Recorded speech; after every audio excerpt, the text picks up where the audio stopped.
হাদির কাছ থেকে অনেক কিছু শেখার আছে। সে যেভাবে কথা বলেছে, এই গত 2-3 দিন আগে তার বক্তব্যটা একটু তাকায় দেখেন। আমাদেরকে গুলি করার আগ পর্যন্ত কোনো কিছুর আমাদের গায়ে লাগে না। যতক্ষণ না পর্যন্ত বুকে বা মাথায় গুলি চলবে ততক্ষণ পর্যন্ত আমরা কোনো স্ট্রাগল মনে করি না, এবং এক্সট্রা কোনো সিকিউরিটি লাগবে না। শুধু আমাদেরকে যদি কেউ গুলি করে মেরে ফেলে তাকে যেন ধরে বিচার করা হয়। সে বলছে আমাদের মাথায় অথবা বুকে গুলি যদি করাই হয়, আমাদের নতুন করে বাড়তি কোনো আমাদের জন্য নিরাপত্তার দরকার নেই। তবে যদি গুলি করে দেয়, যে আমাদেরকে মারবে তার জন্য বিচার হয়। বলছিনি চিন্তা করেন, সে এমন একটা যুবক ছিল, যুগ জমানা পাল্টে দিতে চাই না অনেক জন, এক যুবকই আনতে পারে জাতির জাগরণ। যেই যুবক জাতির জাগরণ আনবে, সে অনেক সময় চক্ষু শুল হয়ে যেতে পারে।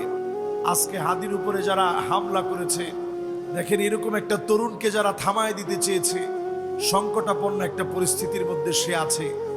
শুধু সে হাদির গায়ে হাত দেয় নাই, এদেশের লাখ লাখ তরুণদের গায়ে হাত দিয়েছে। ঠিক কিনা বল?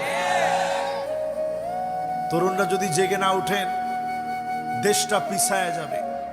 নবীজি ভবিষ্যৎবাণী করে জানিয়ে দিয়েছেন, ইস্তিগফাফাম বিদ্দাম।